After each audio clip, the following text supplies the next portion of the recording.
6 months ago, I found myself in a situation that felt like a surreal nightmare. My wife, whom I loved deeply, had approached me with a proposition that seemed to defy logic: an open marriage. She sat across from me, eyes bright with excitement, her hands clasped together as if she were making a life-altering deal. Her voice was low and earnest, almost conspiratorial, as she laid out her pitch. "It'll make us stronger," she insisted. "It'll spice things up." I remember thinking how absurd it all sounded, yet here I was, nodding along, feeling a sense of dread churning in my stomach. I didn't agree because I believed in her vision, or because I had any desire to explore the idea of sharing my partner. No, I agreed out of fear. Fear of losing her, fear of being a husband who couldn't support her desires. I thought, perhaps naively, that by being the cool and enlightened husband, I could hold on to the love we had. Little did I know that within 2 weeks of opening our marriage, she would find someone else, someone she referred to as the one, as if I had merely been a prelude to her true love story. The shock of losing her hit me hard. She packed her belongings, filed for divorce, and walked out of our home, leaving me alone with a mortgage and a half-empty closet filled with memories. I was left to grapple with the aftermath, the realization that I had unwittingly signed up for my own heartbreak. Fast forward 6 months, and the tables had turned. Here she stood on my doorstep at 11:43 p.m., looking disheveled and lost, drenched in regret. Her eyes were red and puffy, and I could see the weight of her choices etched on her face. "I made a mistake," she said, her voice trembling, a stark contrast to her previous assertiveness. At that moment, I felt a wave of vindication wash over me, yet I also felt exhausted. The last half year had been a roller coaster of emotions: anger, sadness, bargaining, and finally acceptance.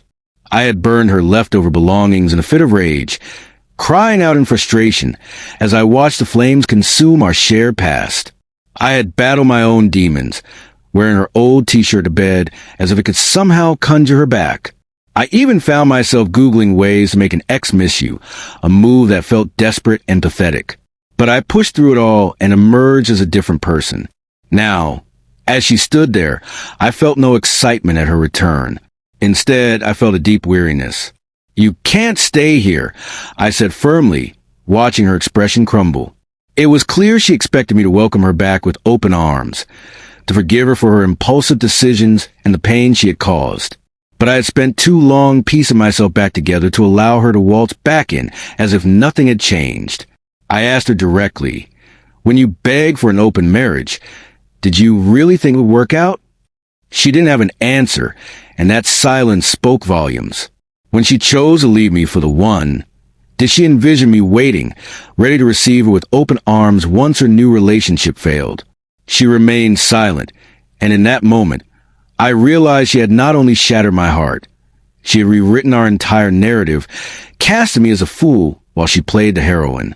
Her lip quivered, tears threatened to spill, but I stood firm. The old version of me would have crumbled at her tears, but I was not that man anymore. I had learned how to live for myself, how to enjoy my own company, and how to navigate the world without her. "You need to go," I said, my voice steady. "Figure out who you are, without chasing the next thrill. Maybe then you can learn how not to hurt someone who loves you." She hesitated, shivering in the night air, hoping for a change of heart that never came. Eventually, she turned and walked away, her silhouette fading into the darkness.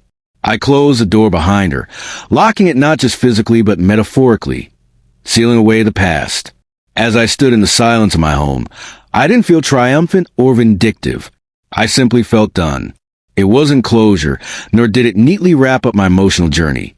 But for the first time in a long while, I felt like I was reclaiming my own story.